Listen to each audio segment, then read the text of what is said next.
브레인은 가상현실 게임형 전시 콘텐츠예요. 미술 작품에 대해서 생각을 해봤어요. 왜냐하면 갤러리 같은 데 가서 그림 작품을 보는 거는 되게 사람마다 받아들일 수 있는 이해도가 정말 천차만별이라고 생각을 하거든요. 그래서 만약에 VR로 보게 되면은 그게 관람이 아닌 체험이 되기 때문에 보는 사람이 그 전제 조건, 그러니까 어떤 거에 대한 공부나 이해도가 필요가 없다는 생각이 들었어요. 그냥 그 사람은 그 안에서 그거를 체험하고 받아들이면 되는 거예요.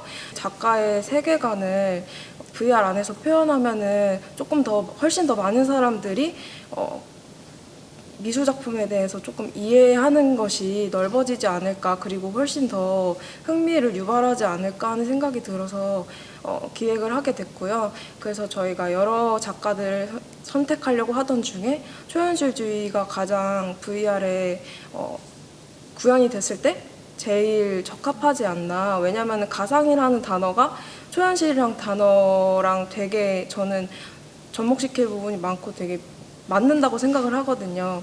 그래서 그러다가 이제 초현실주의 작가 중에서 마그리트가 가장 3D 현실에서 적합한 매체가 될 것 같아가지고 선택을 하게 되었습니다. 마그리트 그림들을 보게 되면은 되게 많은 테마들이 들어있어요. 근데 본질적으로 그 작가가 표현하려고 했던 거는 되게 단순하지만 그게 각 그림마다 이제 가지고 있는 컨셉이 있는 거예요. 그래서 제가 그거를 공부를 해서 몇 가지로 나눴는데 그게 가장 추려가지고 한 게 이제 4가지로 나누게 돼서 그게 섬 하나당 각 테마를 가지고 있는 그런 섬이 돼서 그 부분은 이렇게 답변을 드릴 수 있을 것 같아요. 그리고 휴먼 안드로이드라는 설정은 마그리트가 자기 그림을 평생에 걸쳐서 얘기하려고 했던 게 그의 철학적인 생각에 기반하여서 표현을 하려고 했던 것이기 때문에 그 사람은 그림을 자신의 철학적 생각을 전달하는 수단으로 사용을 했었거든요. 그래서 이거를 평생 동안 자기가 자기 생각을 전달할 수 있는 사람이 어떤 사람일까 생각을 해봤는데 그게 이제 그 복제인간이라는 설정이 어쨌든 살아있기는 하지만 유한한 존재이잖아요. 그래서 그렇게 선택을 하게 되었습니다. VR을 사회적 공간으로 생각을 해서 그 안에서 체험자들이 어떻게 서로 인터랙션 할 수 있을까, 어떻게 서로 상호작용할 수 있을까. 이제 캐릭터가 곰이에요. 인간 세상에 혼자 살고 있는 곰인데 사무실에서 밤늦게까지 야근을 하고 이제 빗길에 우산도 없이 혼자 걸어가다가 이제 지하철을 타요. 지하철을 타서 이제 다들 꾸벅꾸벅 졸고 있는 만원 지하철인데 갑자기 캐릭터들이 다 곰으로 변하는 거예요. 그러다가 지하철 옆칸에서 이제 춤을 추고 있는 사슴이 보여요.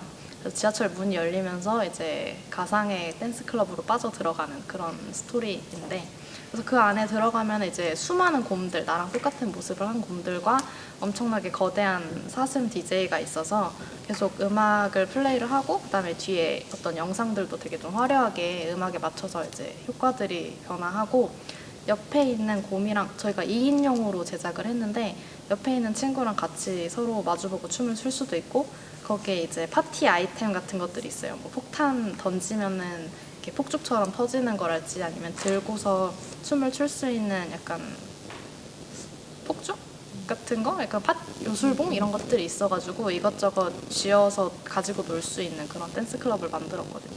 인바디먼트라고 하는데 직역하면 이제 신체 소유감이라고 많이 불러요. 그래서 이 가상 공간 안에서 내 몸이 그 자연스럽게 어떤 내 몸을 느낄 수 있는 것, 이 부분을 어떻게 표현할 것인가, 내가 그 공간 안에서 나를 느낄 수 있는 것, 그리고 새로운 공간이지만, 그러니까 현실과 분리가 돼 있을 수도 있지만 한편으로는 현실과 이어져 있는 어떤 공간과 환경을 만들고 그 안에서 어떤 상호작용하는 것, 그게 저희도 사실 굉장히 공부하고 연구하고 하면서 어떻게 하면 이거를 더 할 수 있을까, 어떻게 하면 이게 더 표현될 수 있을까 많이 고민했던 것 같아요. 아직도 고민하고 있고 하면서도 또 질문이 많이 생기고 그랬죠.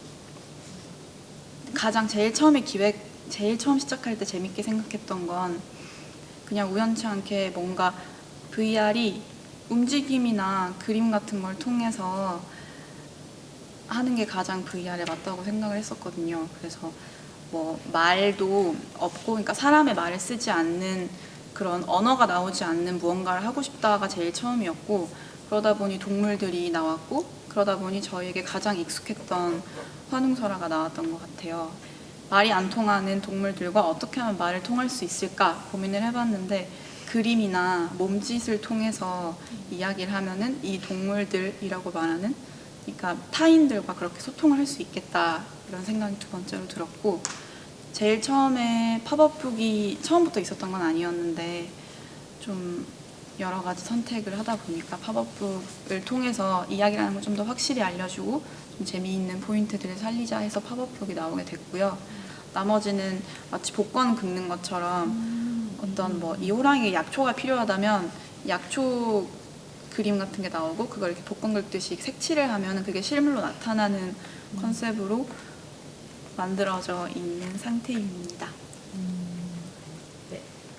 저 같은 경우는 VR을 종합 예술 매체의 가장 마지막 단계가 아닐까 하는 생각이 들었어요. 왜냐면은 거기 안에 안 들어가는 매체가 없거든요. 연극적인 요소도 되게 많고, 그리고 사운드는 당연하고, 영상도 당연하고, 또 그 안에서 공연 자체가 또 이루어질 수 있는 많은 정말 매체 집약적인 콘텐츠라는 생각이 많이 들었어요. 그래서 정말 저희 학교 학생들 같이 예술하는 사람들에게는 새로운 캔버스나 붓이 지어진 거고, 뭐 연극하는 사람들한테는 새로운 무대가 지어진 거고, 약간 저는 그렇다고 생각을 하거든요. 블루 오션이 VR 컨텐츠에 저희가 좀 빨리 앞서서 먼저 선두주자로 잡으면은 다른 사람들한테 레퍼런스가 될 수 있는 존재가 되면 좋지 않을까 하는 생각도 들었어요.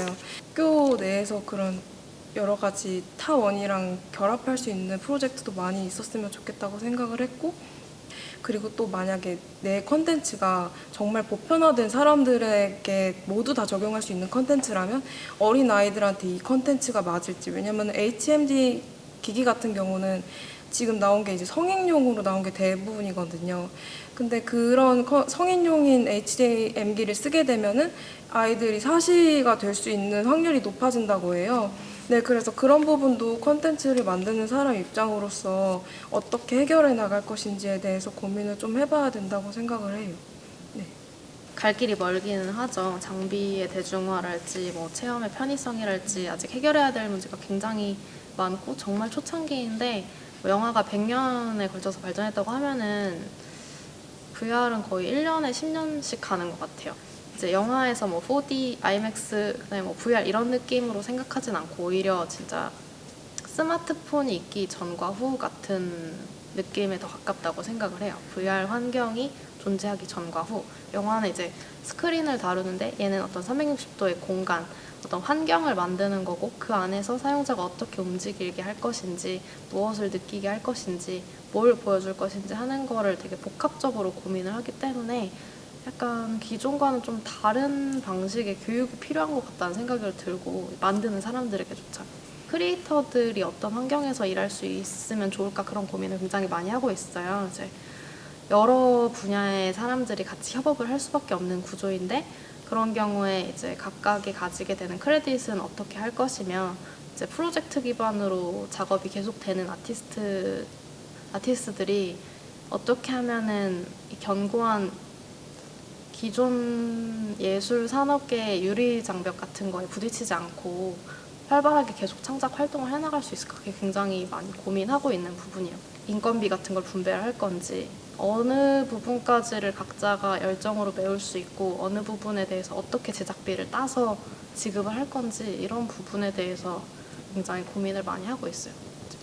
해외에 있는 아티스트들 같은 경우에는 뭐 회사 단위, 뭐 지자체 단위, 아니면은 스튜디오 단위로 굉장히 활발하게 협업을 하고 있어요. 그래서 뭐 유럽 같은 경우에는 거의 그냥 옆집처럼 활발하게 이제 협업을 하고 있고, 미국 같은 경우도 되게 협업을 많이 하고 있고, 대만이나 중국 같은 경우에도 이제 다른 나라랑 굉장히 많이 작업을 하고 있어요. 그래서 저도 이제 해외에 있는 아티스트 친구들이 있는데, 이제 VR 쪽 아직 되게 좁거든요. 그래서 그런 친구들이랑 어떻게 하면 짧게 재밌게 좋은 프로젝트들을 만들 수 있을까 약간 그런 고민을 많이 하고 있습니다.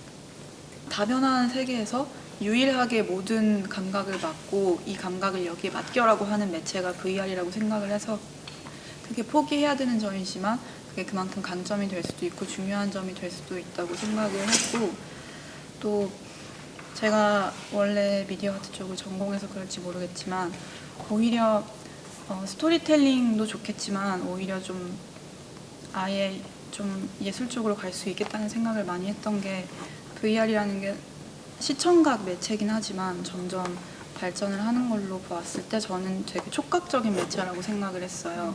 이 작품이 있는 공간에 왔을 때부터 이걸 어떻게 보고 어떻게 느끼고 여기에 대한 설명을 어떻게 읽을 것인지 자체를 처음부터 끝까지 공간에 대한 새로운 경험을 주는 게 요새 뉴미디어 아트의 전시에서 느낄 수 있는 점이라고 생각하는데, 그게 VR에서도 되게 비슷하게 여겨질 거라고 생각해서 어떻게 보면 말없이 어떻게 느끼게 촉각을 가지게 하느냐가 VR의 숙제이기도 하면서 장점이고 특징이라고 생각을 했고요.